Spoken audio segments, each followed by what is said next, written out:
Kadarating lang nung in-order kong tangke. Sabahan nyo ko para tingnan natin kung anong klaseng quality meron to. Diyan lang muna kayo.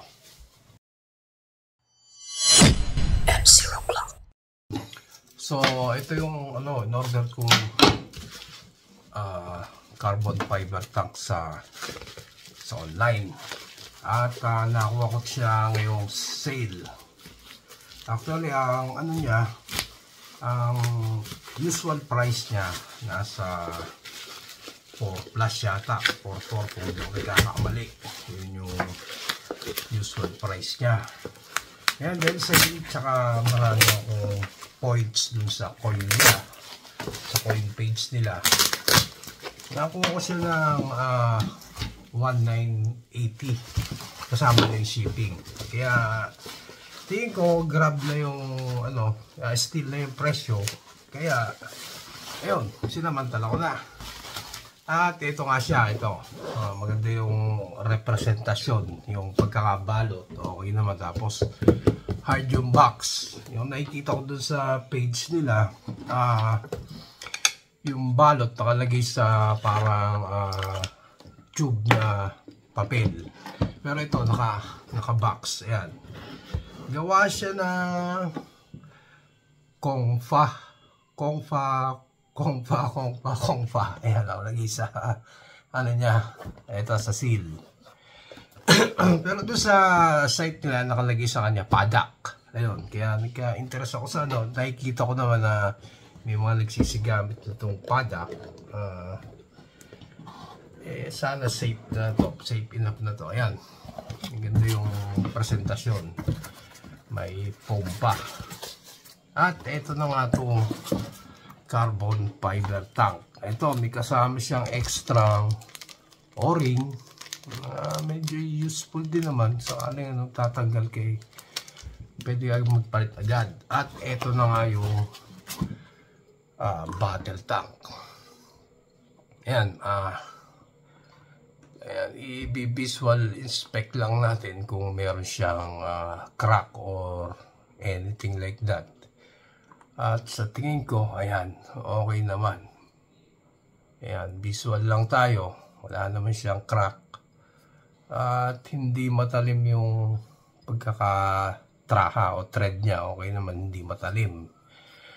As per, nga pala, ayan, wala siyang gas-gas. Makinis na makinis. Maganda yung pagkakabalot ng carbon fiber. At sandali lang, kukuhanin ko muna yung salamin ko para mabasa natin yung description. So ayan, ang in-order ko nga palang bote ay 61 yung diameter ng ng taba ng tube at 0.36 liters. So ayan, yun nga yung nakalagay sa niya, sa description din niya. Yung volume, ayan, kung mababasa nyo, volume 0.36 liter. Ayan, nakasulat naman.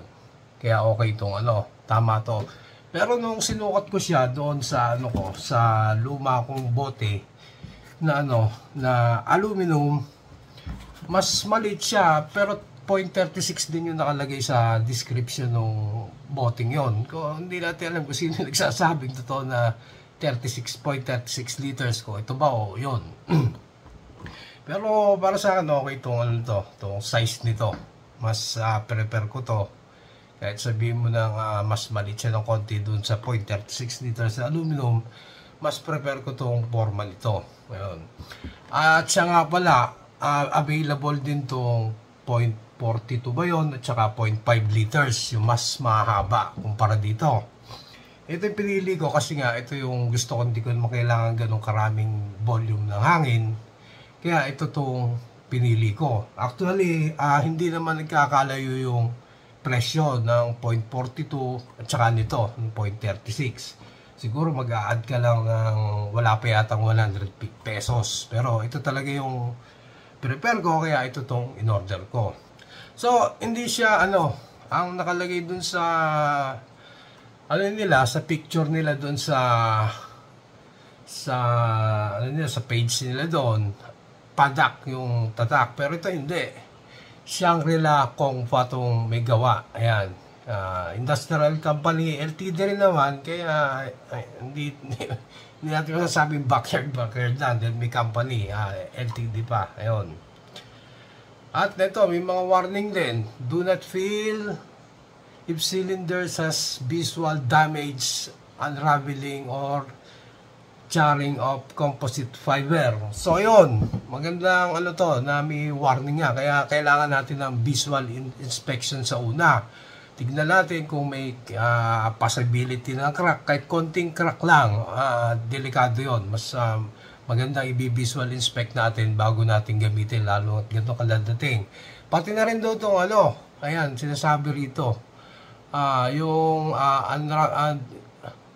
may charring of composite fiber. Ibig sabihin, kung nagtutuklap-tuklap yung fiber, hindi rin magandang sign yun. Nagtitipak-tipak yung carbon fiber. Hindi rin magandang sign yun. Baka may crack na sa loob. Kaya yun, may warning tayo rito. Ayan. Ito nga pala, yung importante rin to, yung manufacturing date. Ang manufacturing date na nakalagay dito, ayan, imprinted naman, MFG date 2025-03 March. So, ngayon year lang na ito manufacture, kaya magagamit ng full extent itong service life niya na 15 years. Ayan, pero ako, hindi ko siguro papaabuti ng 15 years itong ganito para na rin sa safety. Meron din siyang test pressure. Ayan. Kaya siguradong tested din itong nito. Ewan kung hydro test din yung ginamit nila o anong klaseng testing. Ayan. 450 bar itong test nila. Pero hindi yung kailangan nating ilaman dito sa tanking ito. Kumbaga, yun lang itong test pressure niya. At ang service pressure niya ang hinahanap, ito yung service pressure ay hanggang 300 bar lang to limitasyon nito sa service pressure. Pero hindi na siguro aabot ng 300 bar yung ilalaman ko dito. Depende na lang sa inyo. O siguro enough na tong 3,000 PSI maximum. Ayun. Ano pa? Ayan, nandito rin yung serial number. Inspection duration 3 years kasi nga nire-required itong mga scuba tank na gano'n na every 3 years ay pinapa hydro test. Pero yun na nga, alala naman kung paano magpa-hydro test pa, kaya hindi ko gagamitin yung full lifespan nito, kumbaga. Ayun, may ISO rin naman siya, kung ibig sabihin na sa International Standardization Organization, meron din siyang ayan, may number din siya, kaya na-inspect din to ng ISO. Empty weight 41 kilogram. So mas magaan siya kumpara sa pakaramdam pa lang. Ini-expect ko kasi yung nakalagay dun sa sa aluminum bottle, mahigit kalahating kilo, 0.60 ba, 0.70 kilo. Ito sa feel pa lang sa kamay, ramdam na mas magaan tong may carbon fiber na to. 0.41 kilogram lang, pero doon pa rin as per site nila, doon sa page nila, ang nakalagay 0.5 kilograms, 0.41. Mas magaan siya kumbaga sa ito pa isang importante, yung thread diameter, yung thread niya, thread size niya. Kasi meron yatang 5/8 nito, gano'n. O ewan. Pero ito ang thread size niya M18 by 1.5 yung pitch ng thread. So yun, compatible to sa anumang regulator na may M18 1.5 thread. Ayun. At ang actual length niya, as far as I remember, 320 mm yata yung nakalagay dun sa site nila. Sukatin natin.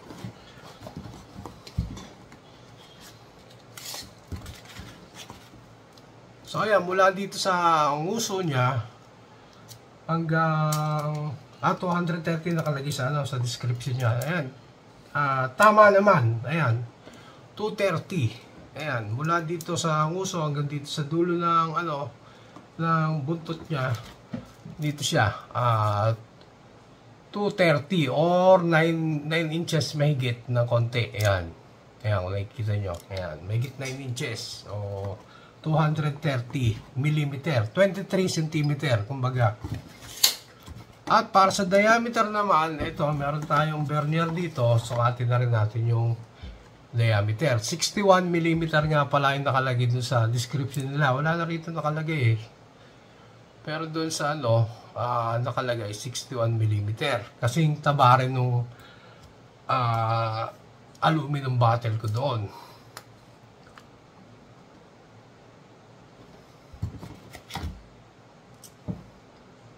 Ayan, tama naman yung sukat niya. Ayan, nasa 61 mm na 61.4 nga to. Kaso hindi nag-accurate kasi mali itong jaw ng, ng vernier.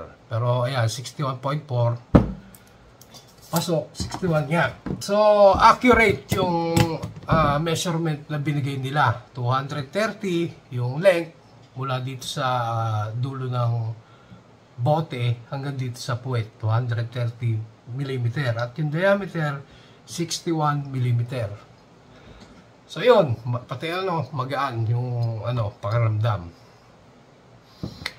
At ikukumpara natin to doon sa soda bottle. Papakita ko sa inyo yung comparison ng dalawa. So, ito si Balaraw, yung lumang bote ko na aluminum. Ito, 233.36 liters din yung nakalagay doon sa description ng binili ko to. Ito, 0.36 liters din daw. Pero, kung kukumpara mo siya, ayan, mas maigsi ito kumpara dito sa aluminum. Hindi ko lang alam kung dahil sa kapal ng ng aluminum at yung volume sa loob na silindro ng hangin parehas lang dito. O ewan ko, baka mas malaki pa itong silindro. Pero 0.36 siguro parehas lang sila ng volume talaga ng hangin na may lalaman sa loob. Ayun. Pero sa ganya, mas maganto. So ayun mga boss, sa pagkakabalot naman niya, ayan, quality itong pagkakapak, matibay, maganda yung presentasyon, maganda yung kahon, makapal, mukhang magagamit pa. Ayan, at itong tank itself, sa itsura naman, tsaka pakiramdam, hindi siya cheap, hindi kahit mura ng pagkakabili ko, hindi siya cheap tignan, malinis, maganda yung pagkakagawa at mukhang matibay. At isa pa to sa sa makakapagpalubag na loob sa'yo. Meron siyang CE. Ayan, CE 2880. Ayan, nakalagay. Sabi ng iba, daw yan? Chinese export. Pero hindi mga boss, yan conformity marking yan ng standardization sa Europe, yung CE. Parang ISO rin, para sa standardization. Hindi ko naman din basta-basta pagkakatiwalaan kung ano man to, kahit na mamahalin to unti-unti ko siya kakargahan. 1,000 muna, 2,000 hanggang maabot ko yung desired na pressure na kailangan ko. Ganun ako magsubok. So yun, tatry muna to gamitin at bago tayo makapagsasabi kung solid nga yung pagkakagawa dito. Pero sa itsura, visual inspection, okay siya. At sa mga bago nga pala dyan sa channel na to, huwag niyo kalimutan mag-like at subscribe dahil gagawa tayo ng panibagong mga video. Kahit tamburan na yung mga dati, may isa dun eh. Ngayon, simula tayo ulit. Diyan muna kayo. Paalam.